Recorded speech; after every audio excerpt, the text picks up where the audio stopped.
Hello and good morning student. जैसा आप लोग जानते थे कि हम लाइव क्लास दे रहे थे, लेकिन चूंकि मौसम के गड़बड़ी के कारण लाइव क्लास नहीं हो पा रहा है, बफरिंग बहुत ज़्यादा हो रहा था, इसलिए वीडियो अपलोड करेंगे 2-3 दिन 4 दिन तक। उसके बाद फिर लाइव क्लास में आएंगे हम लोग। तो जब तक ये ठीक ठाक नहीं हो जाता है तब तक अपलोड ही करेंगे। और चैनल को सब्सक्राइब करते चलिएगा, क्योंकि मैंने देखा कि पिछला बार जो लाइव क्लास ले रहा था बहुत बफरिंग के कारण बच्चों को समझ में नहीं आ रहा था। कुछ बच्चों का कहना था सर क्लास कुछ समझ में नहीं आ रहा है, क्योंकि वीडियो फंस रहा था, तो इसलिए लाइव इसको अपलोड कर रहे हैं। इसमें कोई प्रॉब्लम नहीं होगा, ये वीडियो फंसेगा नहीं। अब कहना चाहेंगे, आपको हम पढ़ाए थे साइक्लोट्रॉन। सबसे पहले साइक्लोट्रॉन होता है कि थोड़ा सा रिवाइज कर दे रहे हैं, 5 मिनट टाइम लेंगे आपका। साइक्लोट्रॉन एक ऐसा डिवाइस है जिसका उपयोग धन आवेशित कण जैसे प्रोटॉन, अल्फा पार्टिकल, पॉजिट्रॉन इत्यादि को त्वरित करने में किया जाता है। साइक्लोट्रॉन का आविष्कार सन 1934 ईस्वी में लिविंगस्टोन और लॉरेंस के द्वारा किया गया था। ठीक है, साइक्लोट्रॉन का जो क्रियाविधि है या कार्यविधि है, इलेक्ट्रिक फील्ड और मैग्नेटिक फील्ड में उपस्थित कणों पर आधारित है। अब यहाँ पर साइक्लोट्रॉन का हम डायग्राम बना के समझा रहे हैं, खाली समझिएगा, जितना बताएंगे उतना ही लिखना है। साइक्लोट्रॉन में डी आकार का 2 डिश होता है, डी आकार का।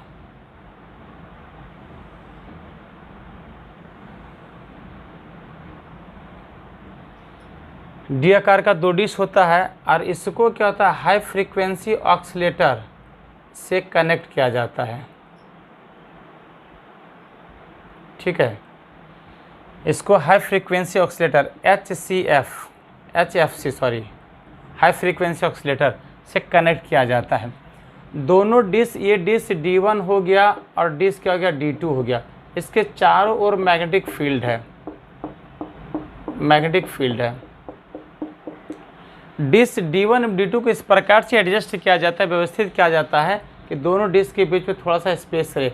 यहाँ पर सोर्स S रहता है, जिससे धन आवेशित कण, धन आवेशित पार्टिकल उत्सर्जित होता है। इनिशियल स्टेज में यह माइनस या प्लस रहता है। डिश D1 निगेटिव और D2 का होता है पॉजिटिव। जैसे से धन आवेशित कण निकलता है तो इस पर 2 बल लगते हैं, एक आकर्षण का एक विकर्षण का। आकर्षण कौन करता है, D1, और विकर्षण कौन करता है, D2। ये इसमें प्रवेश कर जाता है। इसमें इसको इक्वली इलेक्ट्रिक फील्ड मिलने का इलेक्ट्रिक फील्ड 0 हो जाता है। फिर आधा चक्कर पूरा करके जैसे कॉर्नर पर पहुंचता है, इस कॉर्नर पर फिर जैसे यहाँ पर पहुंचता है तो ये HFC क्या करता है, इसको प्लस और इसको क्या कर दिया, माइनस कर दिया। अब फिर इस पर 2 बल लग रहा है, यह रिपल करेगा या अट्रैक्ट करेगा, तो यह इसमें प्रवेश करता है। अब फिर ये इसी प्रकार का ये कंटिन्यू, मतलब ये प्लस माइनस, अब फिर ये माइनस प्लस, ऐसे करके ये कंटिन्यू चलते रहता है। और फाइनली कहाँ पहुँच जाता है, ये टारगेट पे पहुंच जाता है, जहां इसको पहुंचाना होता है, टारगेट पे। आप देख रहे हो कि हर बार इसका रेडियस बढ़ते जा रहा है, हर बार रेडियस जो बढ़ रहा है इसका स्पीड भी बढ़ेगा।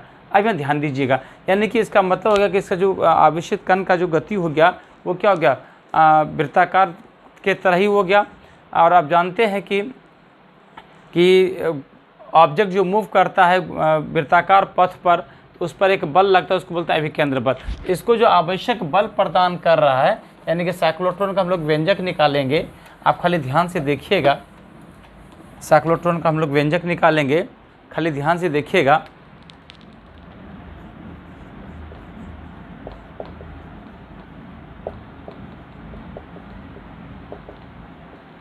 साइक्लोट्रॉन का व्यंजक, यहाँ ध्यान से खाली देखना है। साइक्लोट्रॉन का जो व्यंजक हम लोग निकालेंगे, सबसे पहले जान लीजिए कि इसमें जो सेंट्रीपेटल फोर्स होता है, सेंट्रीपेटल फोर्स, ठीक है, ये बराबर होता है आपका क्या कहते हैं, मैग्नेटिक फोर्स के। सेंट्रीपेटल का हिंदी हो गया अभिकेंद्र बल, यह बराबर हो गया क्या, चुंबकीय बल। अभिकेंद्र बल का फॉर्मूला होता है mv²/r, इसका होता है QBV sin थीटा। आपको बताए होंगे, याद कीजिए, मैग्नेटिक फोर्स आपको पढ़ेंगे मैक्सिमम के लिए, ये कंडीशन आपको बताए होंगे। ठीक है, अब उसके बाद यहाँ ध्यान से देखिएगा, इसमें एक भी कैंसिल आउट हो गया, तो क्या बचा आपके पास, mv/r बराबर क्या बचा, QB, कोनों के लिए गुना कर दीजिए, mv बराबर क्या हो जाएगा, QBr तो v बराबर क्या हो जाएगा, v बराबर हो जाएगा QBR/m, इक्वेशन फर्स्ट। और अगर हम यहाँ से r निकालना चाहेंगे तो और करके हम लिख सकते हैं r बराबर कर सकते हैं, r बराबर लिख सकते हैं mv अब बाय क्या QB, इक्वेशन नंबर क्या सेकेंड। यहाँ तक तो कोई दिक्कत नहीं होना चाहिए, दिख रहा है ना, ये तो दिखना चाहिए, कट नहीं रहा है, नहीं ठीक है दिख रहा है, चलिए वेरी गुड। अब इसके बाद देखिएगा, अब इसके बाद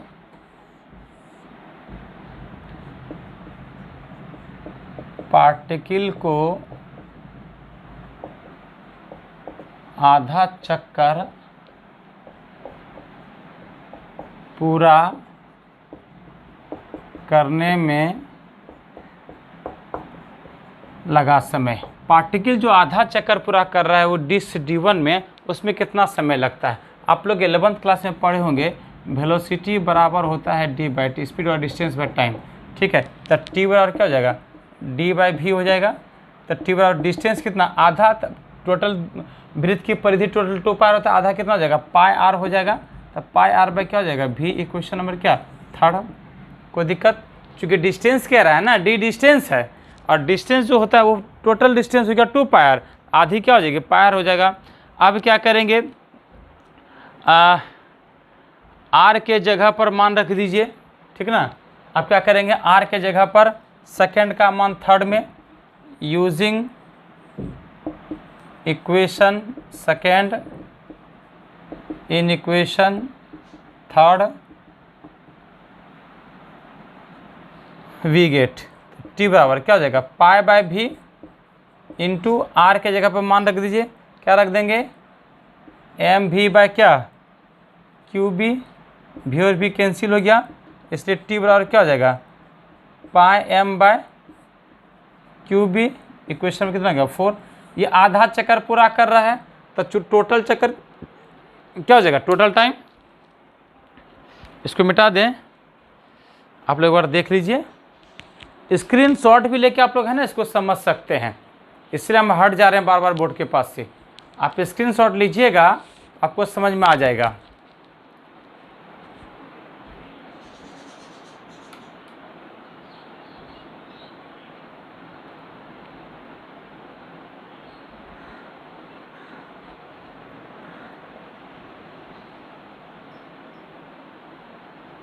ठीक है, मिटा दें, चलिए अभी ध्यान दीजिएगा। आज इंग्लिश मीडियम के बैच का भी वीडियो अपलोड करेंगे।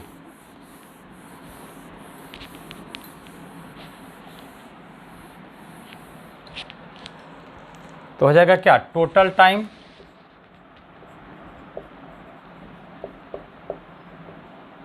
t बराबर हो जाएगा क्या t प्लस t, t बराबर क्या हो गया 2t, equation 5 using equation 4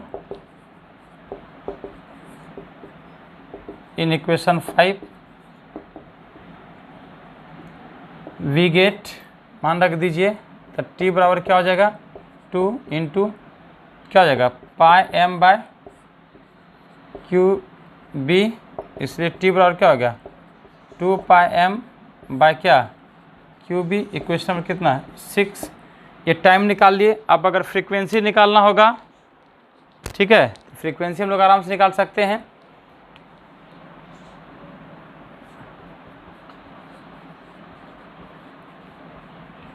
frequency of cyclotron, frequency का हिंदी था आवृत्ति, साइक्लोट्रॉन की आवृत्ति, इसकी फ्रीक्वेंसी अगर निकालेंगे तो किस प्रकार निकालेंगे, यहाँ ध्यान से देखिएगा खाली।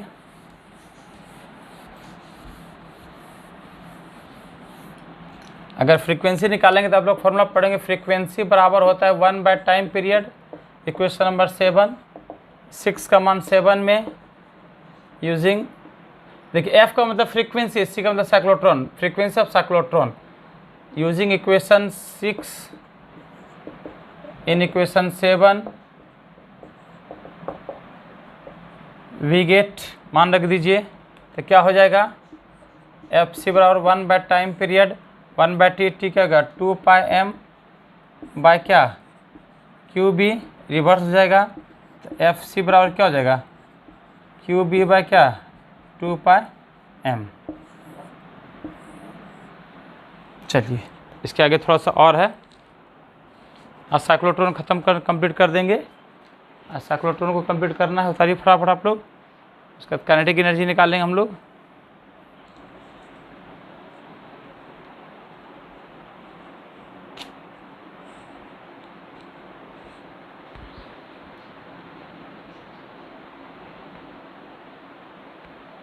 हो गया, चलिए अब में ध्यान दीजिएगा।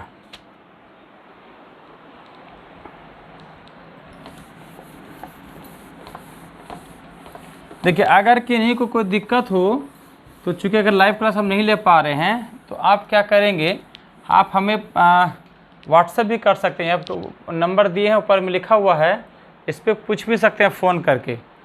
ठीक है कि सर इसको अगर फिर से समझा दीजिए कहाँ पर दिक्कत है। जो लड़के फ़ोन कर रहे हैं उनको फ़ोन हम बताते जा रहे हैं, फ़ोन करके जो भी बच्चे पूछ रहे हैं हम उसको बताते जा रहे हैं। तो अब काइनेटिक एनर्जी, ठीक है, काइनेटिक एनर्जी अगर हम लोग निकालेंगे, काइनेटिक गतिज ऊर्जा,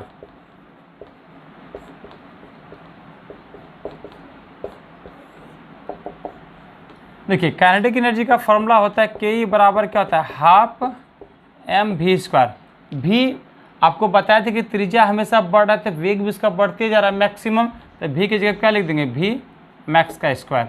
इक्वेशन नंबर कितना, इसको 8 मान लीजिए। अब ज़्यादा इक्वेशन नहीं होगा, इसको 9 मान लीजिए। अब याद कीजिए इक्वेशन फर्स्ट में है ना, using equation first, using equation first in equation 9 we get first का मान रख दीजिए यहाँ पर। तो काइनेटिक एनर्जी बराबर क्या हो जाएगा, हाफ एम। अब याद कीजिए भी का मान कितना है, देखिए ध्यान से, भी का मान क्या है, देखिए तो डी बी आर अब बाय एम। तो आर यहाँ पर क्या आ जाएगा, मैक्स हो जाएगा, मैक्सिमम है ना, का स्क्वायर कर दिए, क्योंकि भी का स्क्वायर है ना, भी का मान रखे तो भी स्क्वायर है, तो भी की जगह पर स्क्वायर कर दिए। तो के ई बराबर क्या हो जाएगा, half M into D square B square R square max by क्या एम स्क्वायर। एक एम कैंसिल आउट हो गया, इसलिए के ई बराबर हो गया half D square B square R square max by M.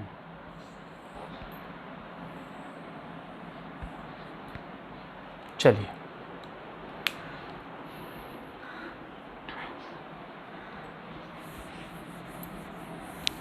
इसमें 2-3 चीज़ ज़्यादा, साइक्लोट्रॉन की फ्रीक्वेंसी निकालिए, पार्टिकल का काइनेटिक एनर्जी निकालिए, जो पार्टिकल मूव कर रहा है उसकी कितनी काइनेटिक एनर्जी होगी, कितनी ऊर्जा होगी। एक लड़का पूछा था अपेक्षित कण जो है उसमें कितना ऊर्जा होगा, तो यही उसका ऊर्जा होगा, ये उसकी एनर्जी। एक लड़का क्वेश्चन पूछा था कि सर उसमें जो पार्टिकल घूम रहा है उसके पास कितनी एनर्जी है, ये उसका एनर्जी है, half D square B square R square max by M, ये उसकी एनर्जी है। ठीक है, या आप इसको ऐसे भी लिख सकते हैं और करके काइनेटिक एनर्जी बराबर ऐसे भी लिख सकते हैं, सीधा ई भी लिख सकते हैं। अगर नहीं तो खाली के भी, कहीं कहीं खाली के भी मिलेगा, तो के बराबर इसका डायरेक्ट हो जाएगा क्या, D square B square R square max अब बाय क्या 2m, ये भी मिलेगा आपको कहीं कहीं, ये भी एक ही चीज़ है, कोई अंतर नहीं है। अब है कि साइक्लोट्रॉन का उपयोग क्या क्या है, इसको हम लोग उपयोग कैसे करते हैं, क्या क्या उपयोग करते हैं, ये चीज़ इम्पॉर्टेंट है। ठीक है, अब देखिए इसका उपयोग कैसे करते हैं।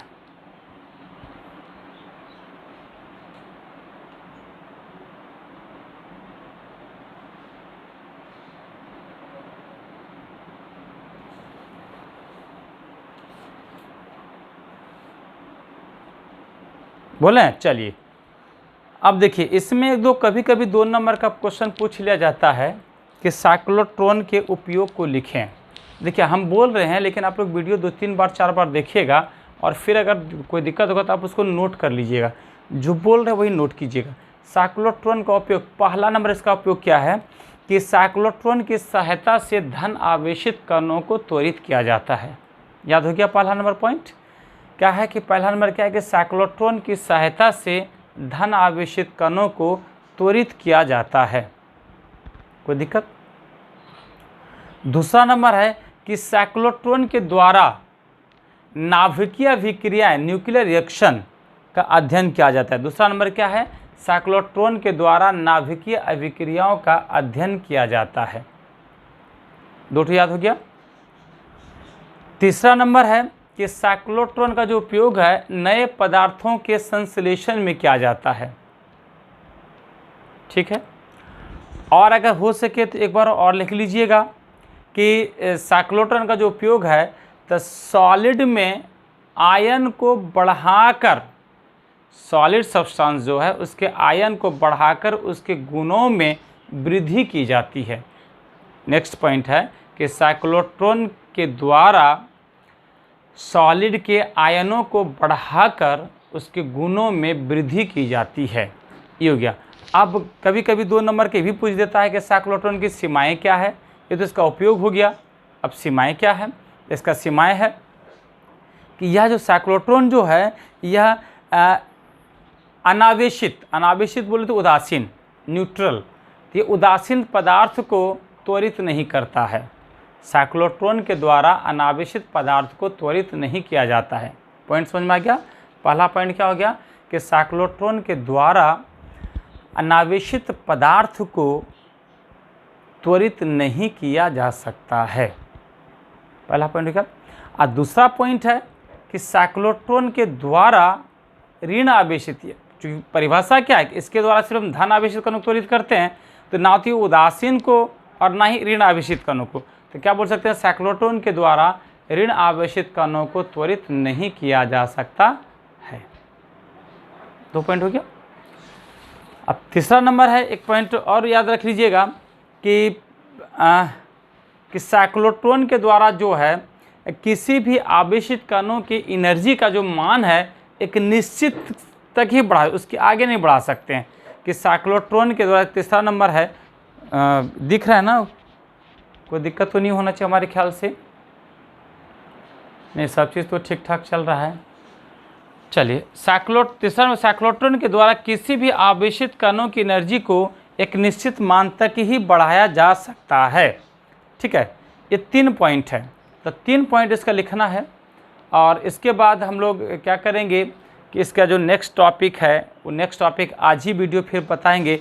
देखिए, क्षमा चाह रहे हैं कि आप लोग को थोड़ी सी परेशानी हो रही है। ठीक है, वीडियो अपलोड कर रहे हैं, चूँकि लाइव क्लास नहीं ले पा रहे हैं। इसका सबसे बड़ा कारण क्या है कि चूँकि वो जो वाईफाई कनेक्शन लगवाए हैं वह बाय एयर कनेक्ट करता है, वो बाय एयर काम करता है। तो बाय एयर जो काम करता है तो थोड़ी सी उसमें असुविधा हो रही है। तो इसका कोई बात नहीं, चिंता की बात नहीं है, असुविधा तो होती है, बात बिल्कुल सही है, सत्य है। और लेकिन क्या कीजिएगा, अब तो धीरे धीरे एडजस्ट करना है। आप लोग क्वेश्चन याद करते चलिए, इसको तैयारी स्टार्ट करते चलिए। लॉन्ग क्वेश्चन सब याद करते, ऑब्जेक्टिव में समय नहीं लेगा। लॉन्ग क्वेश्चन सब कंप्लीट करते चलिए, जो इतना बताते जा रहे हैं। इसमें 2 लॉन्ग क्वेश्चन आप याद कर लीजिए। एक बायोट-सावर्ट लॉ क्या है और उसके द्वारा धारावाही वृत्ताकार लूप, सर्कुलर लूप, एगो साइक्लोट्रॉन। जिस साइक्लोट्रॉन का जितना चीज़ बताए हैं टोटल चीज़ आप याद कर लीजिए, एकदम टोटल चीज़। इसीलिए 2 क्वेश्चन आप कंप्लीट कर लीजिएगा तो 5 नंबर का एगो गारंटी हो जाएगा। और यही सबसे क्वेश्चन पूछा जाता है। ठीक है, फिर वीडियो अपलोड आज करेंगे। इसके आगे वाला टॉपिक है ना, इसके आगे टॉपिक का वीडियो अपलोड करेंगे।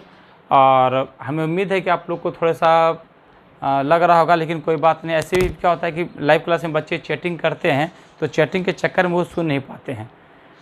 हाँ, ये थोड़ा सा होता है कि उसमें थोड़ा सा बच्चे का टेस्ट हो जाता है कि अगर कोई क्वेश्चन पूछते हैं तो वो जवाब देते हैं उसमें, तो अच्छा रहता है। खैर कोई बात नहीं, चलिए ठीक है, फिर इसके बाद हम बताएंगे अगला टॉपिक। ठीक है।